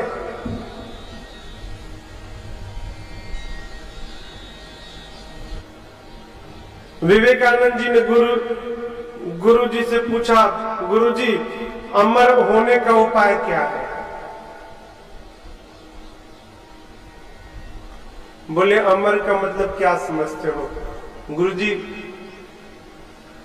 बहुत लंबी उम्र हो जाए, बहुत दिनों तक, 1000 वर्ष जीवित रह जाए। बोले बेटा इसके लिए तुम्हारी उम्र 1000 वर्ष की हो जरूरी नहीं है। 1000 वर्ष तक तुम जीवित रहो, इसके लिए उम्र 1000 वर्ष की हो जाए जरूरी नहीं है। फिर गुरुजी 20 साल की उम्र में ऐसा काम करके चले जाओ कि आने वाले 1000 वर्ष तक लोग तुमको याद करते रहे, यही अमरता है। ऐसा करके चले जाओ। 22 साल के बच्चे से पूछिए, 22 साल के बच्चे से क्या बनना चाहते हो? आकाश देखता है, क्या कहेगा? मालूम नहीं। और 22 साल की उम्र में भगत सिंह फांसी के फंदे पर झूल गए। 22 साल का बच्चा, दृष्टि साफ है, क्या करना है क्लियर है, विजन क्लियर है, किस दिशा में जाना है स्पष्ट है? ऐसा कर जाइए कि जाने के बाद लोग याद करें। याद कैसे करें? प्रसन्नता से ना, रोक याद करें। याद 2 प्रकार का, एक अच्छा हुआ चला गया, ताली बजाओ, ये वाला याद नहीं। कबीरदास जी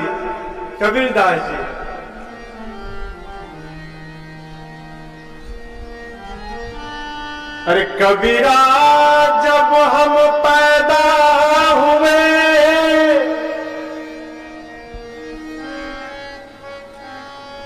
कबीरदास जी क्या कहते हैं? कबीरा जब हम पैदा हुए, जग हंसे हम रोए, ऐसी करनी कर चलो, हम हंसे जग रोए। कर्म, ऐसा कर्म करो माई बाप, जाने के बाद लोग याद करके आंसू बहाए। कर्म कैसे होगा? केवल और केवल परमार्थ से, दूसरा कोई साधन नहीं। आप जो करते हो परमार्थ है, आप जो करते हो परमार्थ है, करिए।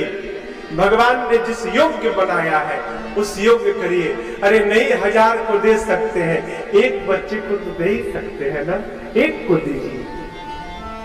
भगवान ने जितनी क्षमता दी है करिए। ये क्या है? परमार्थ है। जो ऐसा कर रहा है, लक्ष्मण जी कहे निषाद जी, वही इस मोह की रात्रि में जगा हुआ है। आप राम जी के लिए रोइए मत। निषाद जी एक बात बताऊंगे, राम जी जीव नहीं है, राम जी ब्रह्म है। राम ब्रह्म परमार्थ रूपा। और एक बात कहे, राम जी के चरण में प्रेम करना ही असली परमार्थ है, मन वचन कर्म से। निषाद जी भगवान के चरणों में दंडवत की, रात्रि बीती, प्रातः काल बरगद के दूध को मंगाकर लक्ष्मण जी के साथ अपने बाल में लगाकर केश में प्रभु सिर पे जटाओं का मुकुट बनाने लगे। सुमंत जी ने कहा, प्रभु पिताजी ने 4 दिन बाद वापस बुलाया है। राम जी ने सत्य की दुहाई देकर मना कर दिया। सीता जी से बोले, सीता जी ने भी मना कर दिया। बरबस प्रभु ने, बरबस राम सुमंत पठाए, सुमंत जी को वापस विदा किया अयोध्या। और अब सुरसरी तीर आप तब आए। अब प्रभु गंगा जी को पार करने के लिए गंगा जी के तट पे चले आए। अब यहां से एक बड़ी प्यारी कथा प्रारंभ होती है। आप जानते हैं किसकी कथा? हमारे केवट भैया की कथा प्रारंभ होती है। राम जी आए नदी के तट पर, नाव मांगे। एक बात बताइए, आपसे पूछ रहा हूं, कपिल जी आपसे पूछता हूं, आप आप और अनुभव बाबू कहीं गए हैं, आप हैं और अनुभव है, आपके पास कोई गाड़ी नहीं है, ठीक, ऐसे तो बहुते गाड़ी घर में है, लेकिन अब कहीं गए हैं वहां पर गाड़ी नहीं है, ये कहना चाहता हूं। उस समय आपके पास गाड़ी नहीं है, आपको कहीं जाना है, आप बाहर निकल के गाड़ी ढूंढोगे? गाड़ी आप ढूंढेंगे कि अनुभव ढूंढेंगे? हाँ, अनुभव ढूंढेंगे ना। चाहे मोबाइल से बुक करेंगे, ओला बुक करेंगे, ओला चलती है यहाँ पर, ओला उबर भी, अच्छा ओला चलती है, मोबाइल से आप तो बुक करेंगे नहीं, अनुभव भैया मोबाइल से ओला बुक करेंगे। आप तो आराम से बैठे हैं, बच्चा है, गाड़ी की व्यवस्था करेगा, हम जाएंगे। राम जी के साथ जब सेवा करने के लिए लक्ष्मण जी थे, तो राम जी को नाव मांगने की क्या पड़ी थी?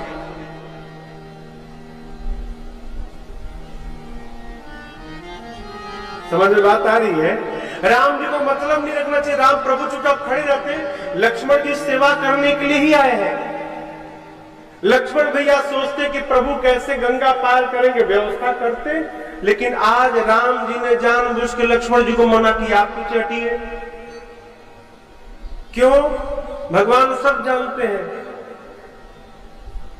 आज केवट मना करेगा, आज केवट मना करेगा। प्रभु लक्ष्मण जी को भी जानते हैं, हाई टेम्पर है इनका। गए नाव मांगने, केवट मना कर दिया, तुरंत क्रोध में आ जाएंगे, निकाल के बाण चला देंगे, मेरा भक्त मारा जाएगा। अरे भक्त को मारना नहीं है, भक्त को बचाना है।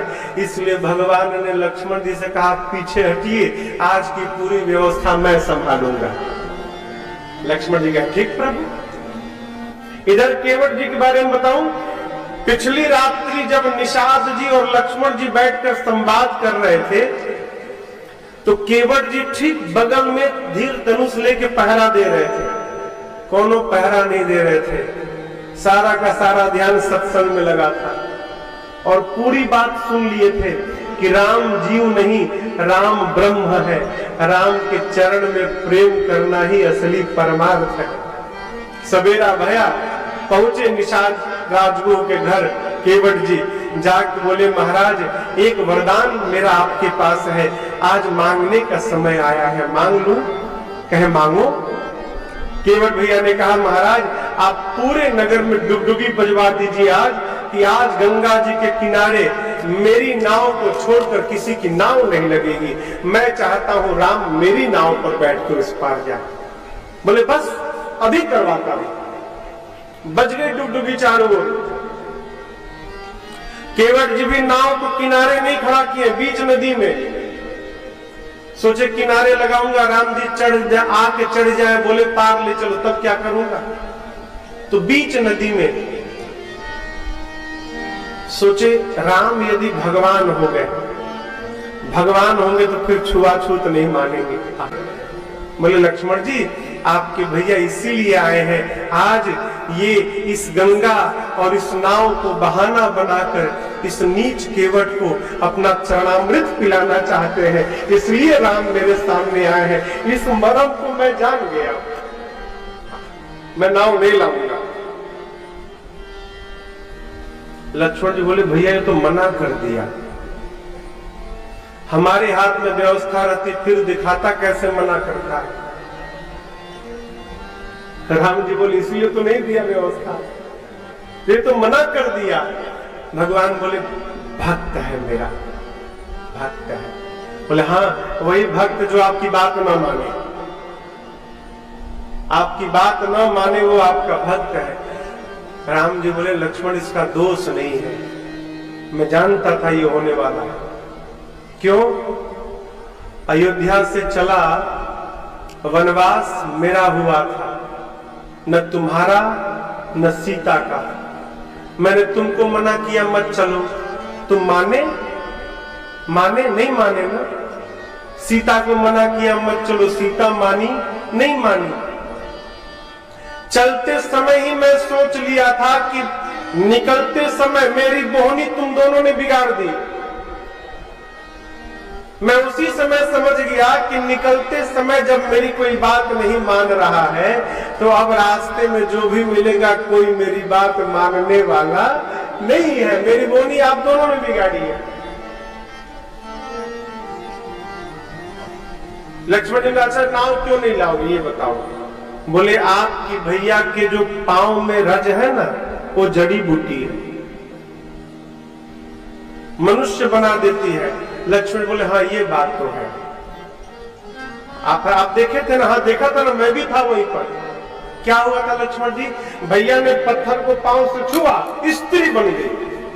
बोले आप तो कितने ज्ञानी हैं लक्ष्मण जी, आप बताइए पत्थर कितना कठोर, वो जब स्त्री बन जाती है तो ये तो लकड़ी की नाव दिन रात पानी में रहती है, पानी पी पी कर और मोटा गई है और कोमल हो गई है। उसको तो 2-3 मिनट समय लगा होगा, ये तो लकड़ी की नाव देखते ही स्त्री बन जाएगी। ना प्रभु ऐसा नहीं। आपको बताएं प्रभु, ये नाव चलती है ना, घर में मेरे भोजन जाता है। छोटे छोटे बच्चे हैं प्रभु, नाव चली गई मेरे बच्चे भूखों मरी जाएंगे। आपको बतावे समस्या के ऊपर समस्या है। 1-2 समस्या हो तो हम व्यवस्था बना सकते, लेकिन कितना बनाएंगे। मेरी पत्नी अंगूठा छाप है, दिन रात हमसे लड़ती है। आप पांव से छू देंगे मेरी नाव स्त्री बन जाएगी, उसको लेके घर जाऊंगा, किसी से कहूंगा कि पांव से नाव स्त्री बन गई, कोई मानेगा? मेरी पत्नी लड़ेगी, कहेगी तुम नाव बेच के दूसरी शादी करके आए हो। समझाऊंगा, समझेगी नहीं प्रभु। और एक दूसरी समस्या बताऊं, जो स्त्री बनती है ब्राह्मण, मैं जाति का मल्लाह, वो ब्राह्मण कहेगी तुम अछूत हो, दूर रहना, हटना, दूर रहो। नया घर बनाओ, नया कपड़ा लाओ, नया बर्तन लाओ, नया राशन लाओ। एक पत्नी का तो पेट पहले से नहीं भर पा रहा हूँ, दूसरे को देखकर क्यों झंझट में डाल रहे हैं प्रभु। एक उपाय, पांव की जड़ी बूटी निकाल लूं धो के, फिर नाव पे बिठा के ले चलता हूं। राम जी मौन कहते प्रभु देखिए आपका दोष नहीं है।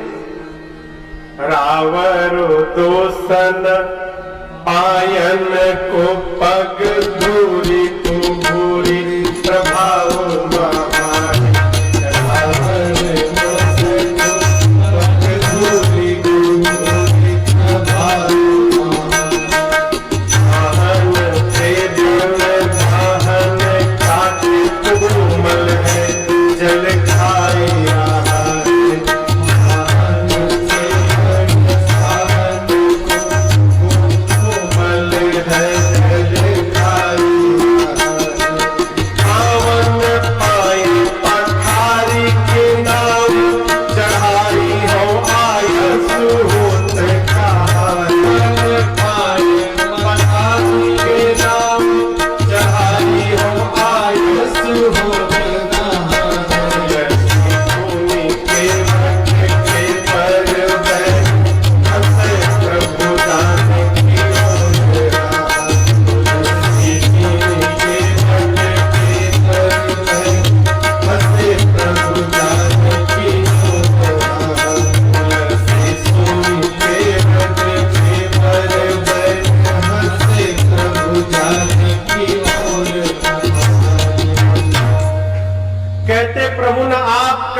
न आपके पांव का दोष, सारा दोष आपके पांव की धूल का है।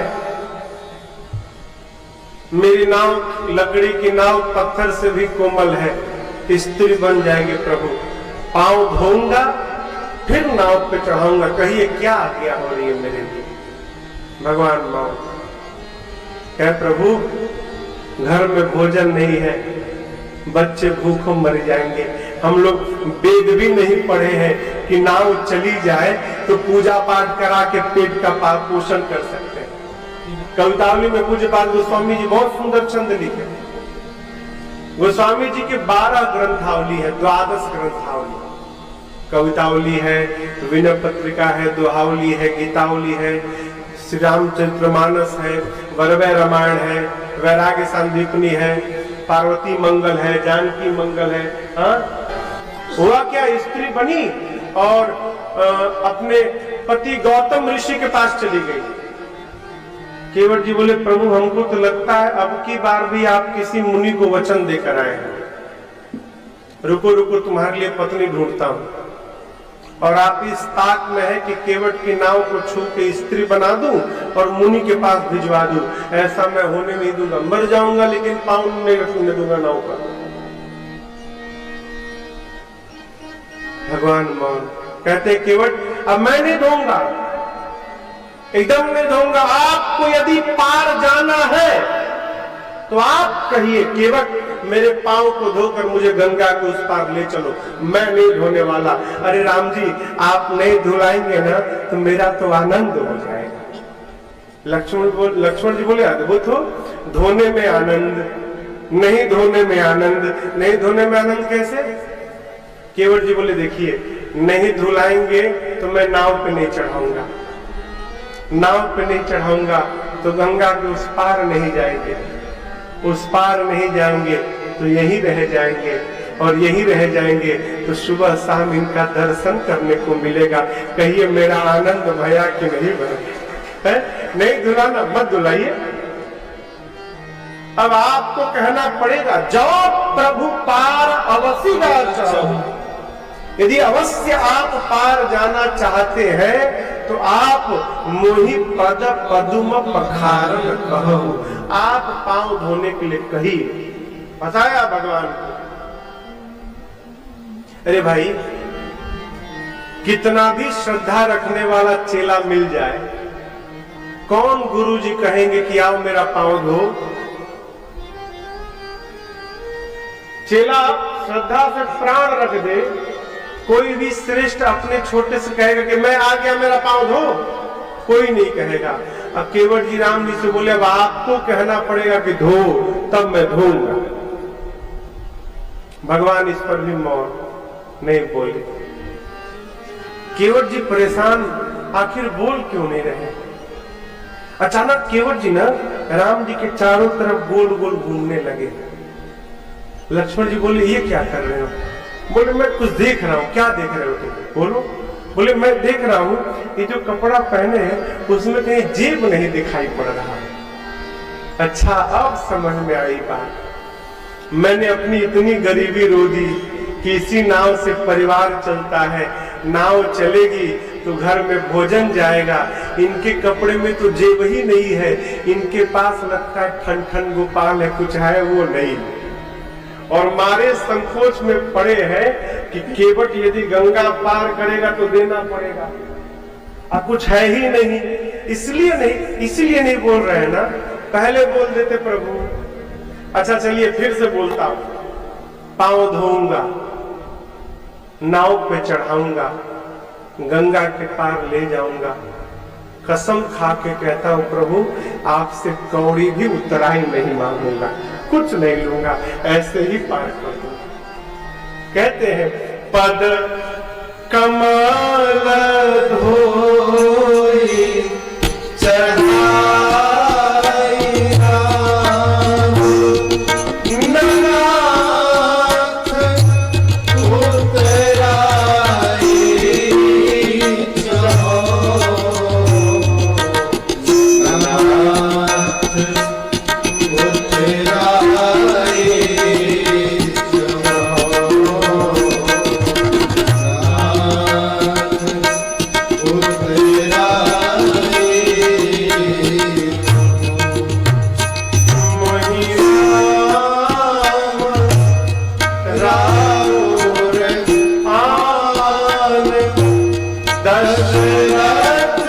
नाथ उतराई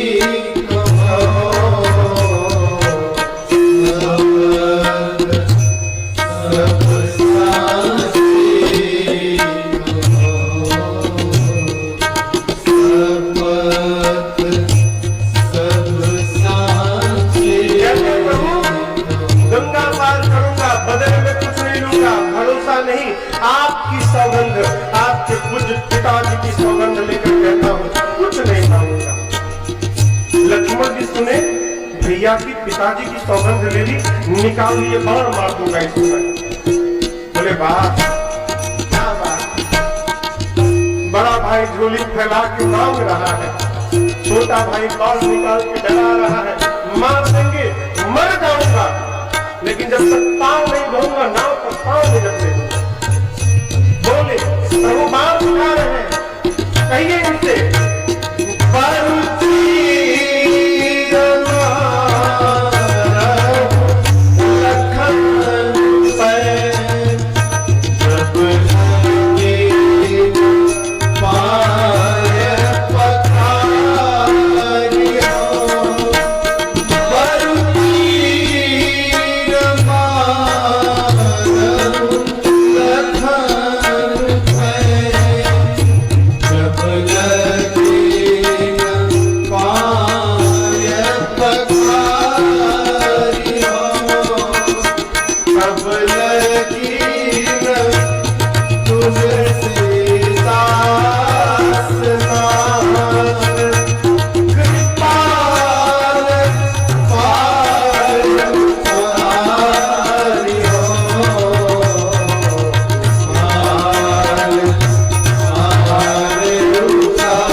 केवट जी कहे प्रभु लक्ष्मण जी बाण दिखा रहे हैं, मर जाऊंगा लेकिन बिना पांव धोए नाव पर नहीं बिठाऊंगा, मर जाऊंगा ना तो 2 गुना आनंद हो जाएगा।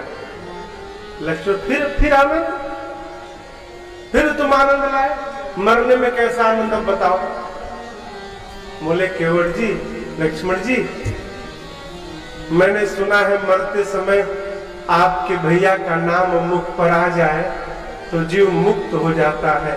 मेरा सौभाग्य देखिए ना, आप बाण चलाएंगे मैं मरूंगा और मेरे मरते समय राम का नाम नहीं साक्षात राम ही मेरे सामने खड़े रहेंगे। ऐसा सौभाग्य किसको मिलेगा। मैंने सुना है कि मरते समय मुख में गंगा जी की 4-5 बूंद डाली जाती है। आप जैसे हमको बाण चलाएंगे बगले में गंगा जी में कूद जाऊंगा और 4-5 बूंद नहीं घटाघट पीता रहूंगा।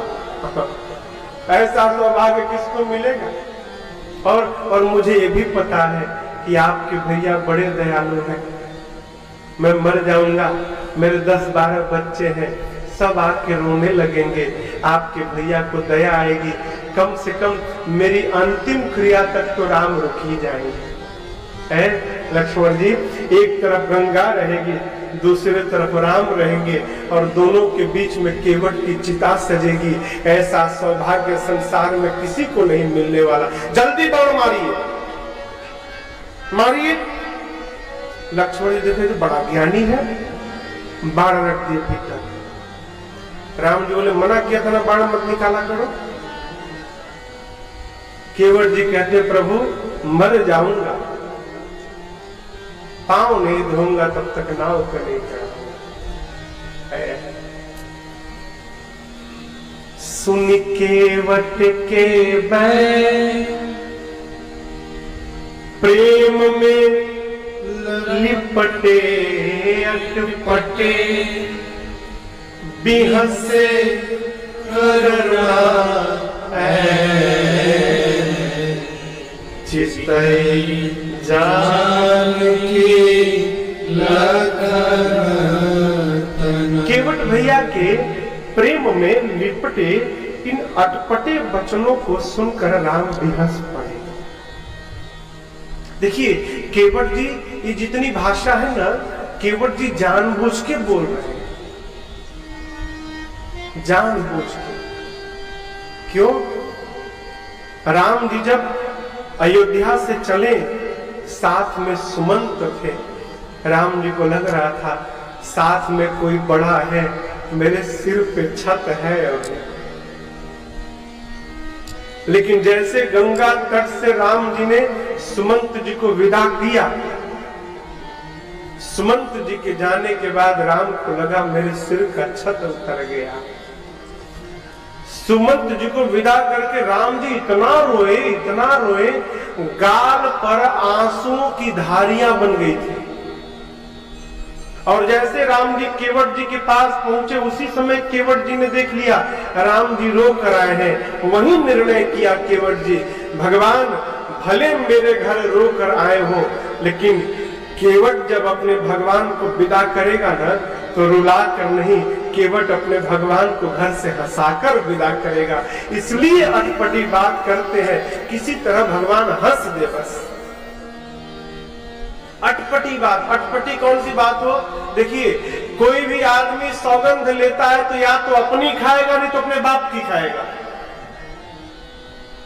कोई सौगंध लेगा तो अपनी लेगा, नहीं तो अपने पिताजी की लेगा। केवट जी प्रेम में इतने लिपट गए हैं, उनको ध्यान ही नहीं रहा कि हम अपने बाप की खा रहे हैं कि राम जी के बाप की कसम खा रहे हैं। केवट जी, भगवान ये सुन के भी हंस पड़े। कृपा के सागर मेरे राघव ने कृपा करते हुए केवट जी को मुस्कुराकर भगवान ने कहा, ए जी कृपा सिंधु बोले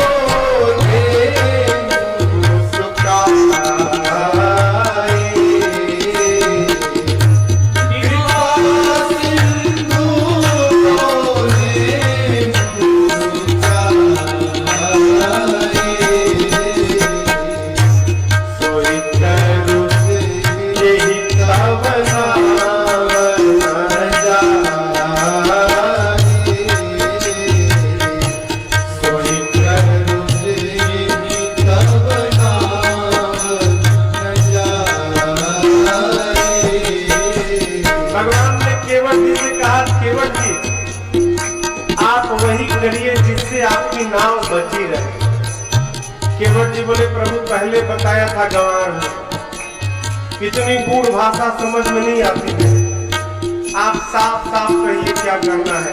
लक्ष्मण जी बोले, भैया मैं समझाऊं इसको, आप कहिए तो समझा दो। बोले ना मैं समझाता हूं। अब भगवान एकदम स्पष्ट बोले, बेगी आनु जल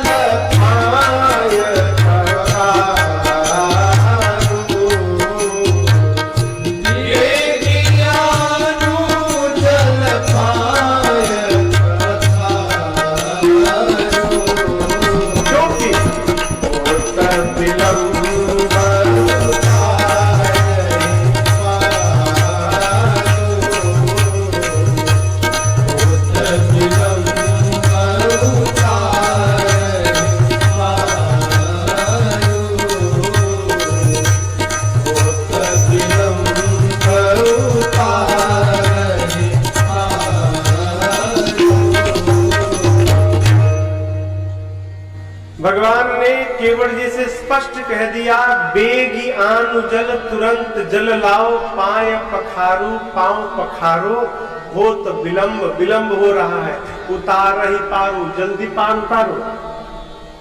भगवान ने धोने के लिए कह दिया ना, पखारने के लिए कहिए, कह दिया ना, केवट जी को जाना चाहिए ना, नहीं गए, बैठ गए।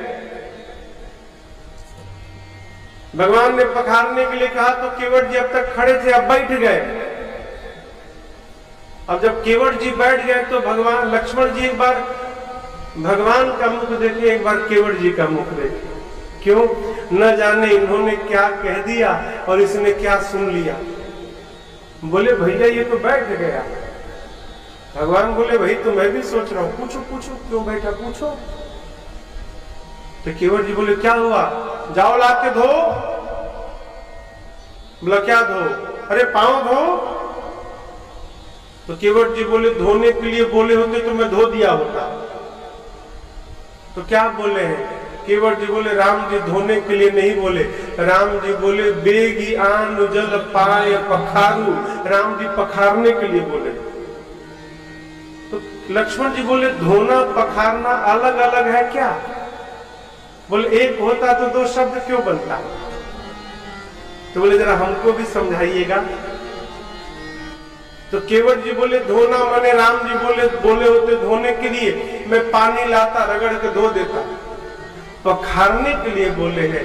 पखारने का मतलब है बगल में पत्नी को बिठा के और गठजोड़ा करके तब प्रेम से पांव धोया जाए। तो पत्नी तो घर में बैठी है, राम जी बोल दिए पखारने के लिए। लक्ष्मण जी बोले भैया इतना भारी शब्द का प्रयोग क्यों किए आप, इतना भारी शब्द क्यों बोल दिए इसके सामने पखारने के लिए, सीधा सीधा धोने के लिए बोले होते। राम जी बोले मैं नहीं बोला, यही तब से बोल रहा था, मोहि पद पदुम पखारन कहो, यही कह रहा था पखारने के लिए कहिए, मैंने कह दिया। तो अब तो घर जाएगा, 5 घंटा हो गया खड़े खड़े। राम जी बोले केवट भैया जाना जरूरी है। बोले बहुत जरूरी है प्रभु, परमार्थ अकेले नहीं करना चाहिए, पत्नी के साथ करना चाहिए। तो जाओगे तो आओगे ना? पक्का आऊंगा प्रभु। लक्ष्मण जी से बोले कौन और उपाय है? लक्ष्मण जी बोले कोई उपाय नहीं। भगवान बोले ठीक है जाओ। फिर कवितावली में गोस्वामी जी इस प्रसंग को लिखते हैं, केवट जी अरे प्रभु रुख पाएंगे दौड़े गांव की ओर और बुलाई बालक घर। तट पे खड़े हैं, गंगा तट पर, गांव थोड़ी दूर है। जैसे भगवान ने कहा जाओ पत्नी को बुला कर लाओ, दौड़े गांव से, गांव की ओर तट से, और गांव के बाहर से चिल्लाने लगे बच्चों को, कुनुआ कुनुआ चुनुआ कुनुआ कुनुआ दौड़ो। केवट जी के बच्चे ऐसा जैसे बोले सारे बच्चे उनके दौड़ के आए। कौन कपड़ा पहना है, कौन उघारे घूम रहा है, कौन मिट्टी में लौट के आया है, पत्नी आई, सब लोग आए। तो केवट जी ने कहा जाओ, गंगा तट पे 2 राजकुमार हैं, एक गोरे एक सांवले। गोरखे के पास मत जाना, बहुत डेंजर है, हर बात में बाण निकाल लेता है, उसके पास मत जाना। जो सांवले वाले हैं ना, उनको प्रणाम करके चारों ओर से घेर कर बैठ गया। पत्नी ने पूछा है घेराबंदी क्यों करना है? केवट जी कहे परेशान हो के भागना चाहे ना, रास्ता ना मिले भागने के लिए। देखिए आए सब, पूरा परिवार आया और आकर बंदी के चरण चहुदिसी बैठे घेरी गए। राम जी को घेर कर पूरा परिवार बैठ गया। अब केवट जी दौड़े नाव में की ओर, सोचे कठौता ले चलूं कि कठौती ले चलूं। सोचे कठौता पुल्लिंग है, जड़ी ने काम कर दिया तो लड़का बन जाएगा। कठौती स्त्रीलिंग है, जड़ी का काम हुआ तो स्त्री। ना ना ना, कठौती नहीं, कठौता ले चलो। यदि जड़ी बूटी का असर भी भया तो लड़का बनेगा, लड़का बनेगा तो लाभ ही लाभ। क्यों? बहुत नाव चलाया, यदि कठौता लड़का बन गया तो उसी लड़के से कल से नाव चलवाऊंगा और अपने सेठ बन के बैठूंगा, हिसाब लूंगा शाम के बाद। बस बस छोटा कठौता लिए, इतना छोटा कठौता लिए कि उसमें केवल एक ही पांव आए। अरे छोटो सो कठौता भरी आनी पानी गंगा जू को, एजी धोई पाय पियता पुनीत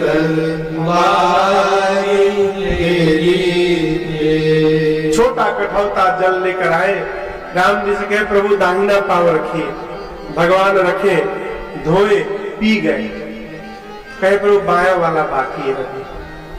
जब छोटा था एक साथ 2 पांव आ ही नहीं सकते उसमें। भगवान ठीक है लेके आओ। फिर गए, जल लेकर आए, बाया रख के धोए और धो के बैठ गए। लक्ष्मण बोले क्या हुआ? एक गलती हो गई हमसे। क्या हुआ?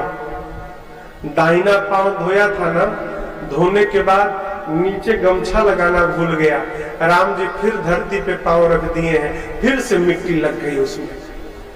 कोई बात नहीं प्रभु, ये बाया वाला धो पोंछ देता हूं तो इसको गमछा पे रखिए और दाया वाला एक बार और धुला लीजिए बस। क्या उपाय है? फिर पानी लाए, दाया वाला धो के पी गए, 3 बार धो के पी चुके हैं।